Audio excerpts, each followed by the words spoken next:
Saya Ade Angelika dengan NIM 2510105 dari Prodi PKK 5 semester 1. Di sini saya akan memaparkan hasil dari penulisan makalah saya yang berjudul Disfungsi Institusi Keluarga dan Dampak Trauma Sosial, Analisis Konflik Orang Tua Terhadap Perkembangan Psikososial Anak, Kajian Ilmu Sosial Dasar. Dalam makalah ini saya menjelaskan yang pertama adalah keluarga sebagai institusi dasar. Keluarga sebagai institusi dasar yang berperan penting dalam perkembangan anak, dalam perkembangan keluarga, dan dalam perkembangan orang tua dalam mendidik anak. Di dalam keluarga pastilah sebagai peran penting dalam pertumbuhan dan pendidikan karakter moral anak, di mana keluarga menjadi garda terdepan atau tolak ukur dalam pendidikan karakter anak di rumah. Kemudian ada disfungsi institusi keluarga.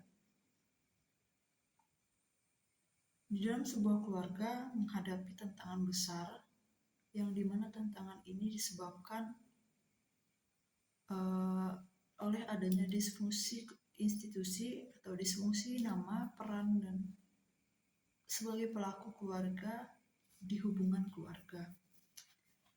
Tantangan ini pastinya akan berdampak besar terhadap perkembangan anak, di mana tidak adanya peran keluarga dalam pertumbuhan, perkembangan, dan juga pendidikan karakter anak menyebabkan anak untuk sulit berkembang dengan baik, dengan nilai moral dan kelakuan yang baik, yang disebabkan oleh harmonisan hubungan keluarga. Kemudian ada konflik orang tua dan anak. Konflik adalah pemecah utama dalam sebuah hubungan, di mana tantangan ini tidak hanya didasari oleh tantangan ekonomi, sosial, dan juga budaya, tetapi juga kehilangan peran orang tua dalam mendidik, menanamkan nilai, moral, dan kelakuan baik di hadapan anak, sehingga terjadi efek yang sangat besar terhadap perkembangan anak. Konflik orang tua di hadapan anak membuat anak sendiri merasa bahwa hal ini adalah masalah yang sangat besar, sehingga di dalam diri anak tumbuh rasa ketidaksiapan dalam menghadapi masalah. Anak berubah kelakuan dan juga mental anak terganggu. Kemudian ada urgensi kajian psikososial. Dalam tatanan sosial, kita membutuhkan yang namanya kajian dari orang profesional seperti psikolog, di mana konflik orang tua ini mengakibatkan mungkin psikologi anak terganggu, mental yang down, dan juga anak yang tertutup akibat dari pertengkaran orang tua. Kemudian ada pun beberapa pandangan daripada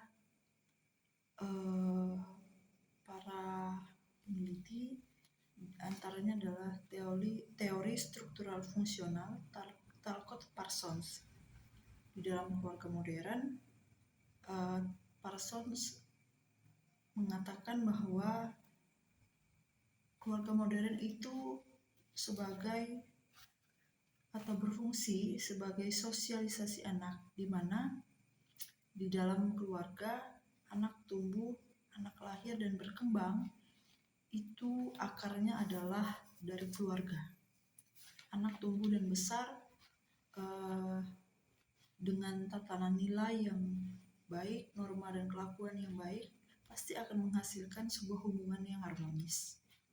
Kemudian ada fungsi pemeliharaan kepribadian orang dewasa atau stabilisasi kepribadian, di mana perubahan sikap terjadi pada saat anak dewasa.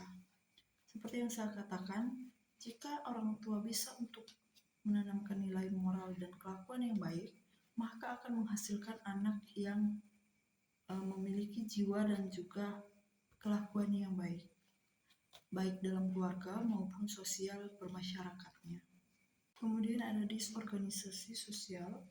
Yang pertama menurut Sujono, di mana disorganisasi adalah proses perubahan atau pudarnya nilai dan norma sosial yang harusnya mengikat atau mengatur perilaku anggota keluarga. Disorganisasi itu sebaliknya, di mana pada dasarnya keluarga adalah sebagai pengikat atau pengatur perilaku anggota keluarga.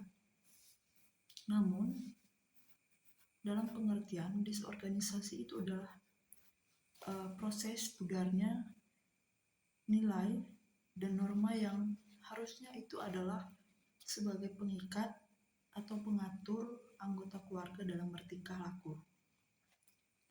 Disorganisasi ini terjadi akibat dari ketidakmerataan peran keluarga di dalam hubungan keluarga, di mana harusnya orang tua berperan sebagai kepala dalam mengatur keluarga, dalam membimbing keluarga, dan juga memberikan pemahaman akan nilai dan norma yang baik. Kemudian ada menurut Gilin 1954, disorganisasi itu terjadi akibat adanya rusaknya komunikasi dalam keluarga, di mana keluarga ini tidak saling untuk berbicara dengan baik sehingga terjadinya kurang berinteraksi atau berkomunikasi dalam satu dan lain anggota keluarga. Kemudian orang tua kehilangan rasa hormat. Ini terjadi karena anak tidak lagi menuruti atau menghormati orang tua sesuai dengan pada dasarnya yang seharusnya dilakukan anak. 3. Peran dan tanggung jawab yang tidak stabil. Ini terjadi karena orang tua seringkali menyepelekan tanggung jawab yang harusnya menjadi sebagai pedoman dalam keluarga. Kemudian ada pelemahan nilai agama dan etika keluarga. Dalam membangun sebuah hubungan perlu adanya pemahaman dalam membangun keluarga yang sesuai dengan agama dan juga etika, sehingga nantinya tidak terjadinya disfungsi ataupun disorganisasi sosial dalam keluarga. Kemudian ada peran dan status keluarga. Keluarga itu adalah lembaga sosial pertama dalam tempat individu atau anak belajar nilai, norma, dan juga kelakuan. Keluarga itu sangat berperan penting dalam perkembangan sosial anak, entah interaksi dalam keluarga ataupun interaksi dengan masyarakat sekitar.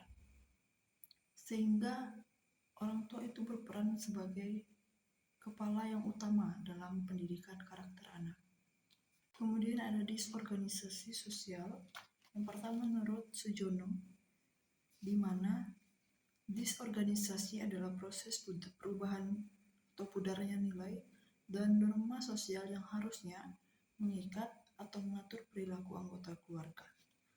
Disorganisasi itu sebaliknya, di mana pada dasarnya keluarga adalah sebagai pengikat atau pengatur perilaku anggota keluarga. Namun, dalam pengertian disorganisasi itu adalah proses pudarnya nilai dan norma yang harusnya itu adalah sebagai pengikat atau pengatur anggota keluarga dalam bertingkah laku. Disorganisasi ini terjadi akibat dari ketidakmerataan peran keluarga di dalam hubungan keluarga, di mana harusnya orang tua berperan sebagai kepala dalam mengatur keluarga, dalam membimbing keluarga, dan juga memberikan pemahaman akan nilai dan norma yang baik.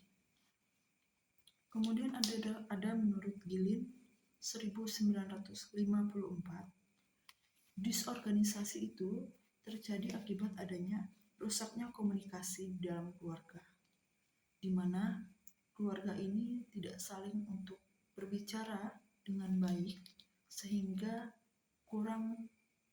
terjadinya kurang berinteraksi atau berkomunikasi dalam satu dan lain anggota keluarga. Kemudian, orang tua kehilangan rasa hormat. Ini terjadi karena anak tidak lagi menuruti atau menghormati orang tua sesuai dengan pada dasarnya yang seharusnya dilakukan anak. 3. Peran dan tanggung jawab yang tidak stabil. Ini terjadi karena orang tua seringkali menyepelekan tanggung jawab yang harusnya menjadi sebagai pedoman dalam keluarga. Kemudian ada pelemahan nilai agama dan etika keluarga.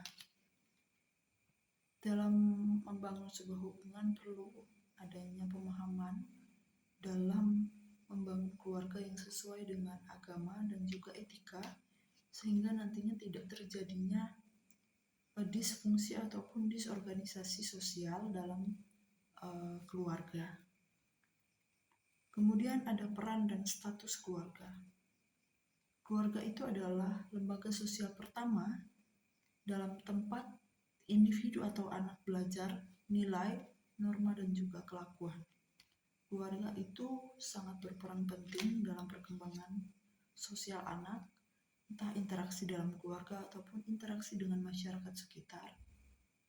Sehingga orang tua itu berperan sebagai kepala yang utama. Kemudian ada definisi dan jenis-jenis konflik orang tua. Ada konflik terbuka dan juga konflik tertutup. Contoh dari konflik terbuka itu orang tua yang sering bertengkar di hadapan anak dengan suara yang nyaring, berteriak, ataupun memukul, atau bahkan melakukan misalnya melempar barang itu di hadapan anak. Kemudian untuk konflik tertutup itu rasa menghindar yang tidak saling lagi bicara, contohnya pisah ranjang karena pertengkaran, kemudian tidak ada lagi perhatian sehingga rumah itu terasa sepi. Kemudian ada trauma anak. Trauma anak ini disebabkan oleh adanya konflik yang dilakukan di hadapan anak atau anak melihat sendiri pertengkaran orang tua, sehingga mereka merasa bahwa hal ini menyebabkan mereka untuk jadi tertutup orangnya atau introvert, tidak lagi saling untuk bicara dengan orang lain, atau sosialnya berkurang, atau bahkan tidak lagi untuk bisa percaya dengan orang lain. Jadi hal ini menyebabkan anak itu untuk merasa bahwa mereka sendiri, sehingga tidak ada lagi rasa sayang dari orang, dan mereka merasa bahwa hidup mereka ini tidak ada dukungan dari orang lain. Kemudian ada saran. Saran yang pertama itu untuk orang tua, terutama para pelaku yang melakukan konflik sehingga menyebabkan trauma anak.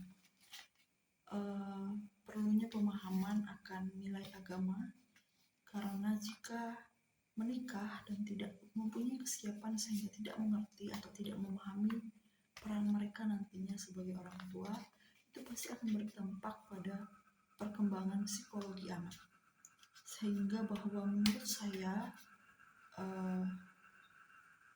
calon-calon pasangan yang nantinya akan menikah perlu untuk dilakukan sebuah atau pemberian pemahaman mengenai bagaimana mengurus rumah tangga, bagaimana mengatasi konflik yang akan terjadi, bagaimana untuk menyikapi anak-anak nantinya, bagaimana mendidik anak, dan bagaimana membesarkan anak. Saya rasa itu diperlukan demi menghindari atau untuk tidak mengulangi kecelakaan seperti pertengkaran atau bahkan paling parah dalam perceraian. Kemudian saran untuk masyarakat. Jika terjadi sebuah pertengkaran atau konflik yang terjadi di sekitar kita, hendaknya kita memiliki rasa atau reaksi yang setidaknya itu akan melerai pertengkaran atau setidaknya mengurangi pertengkaran berat yang akan terjadi seperti KDRT, karena pertengkaran ujung-ujungnya pasti akan ada, paling parah adalah tindakan kekerasan. Kemudian perlunya konseling untuk keluarga, di mana hal ini nantinya akan menjadi sebuah buah pikir bagi mereka yang akan menikah. Mungkin itu saja paparan makalah yang dapat saya berikan dalam video ini. Saya ucapkan terima kasih. Salve.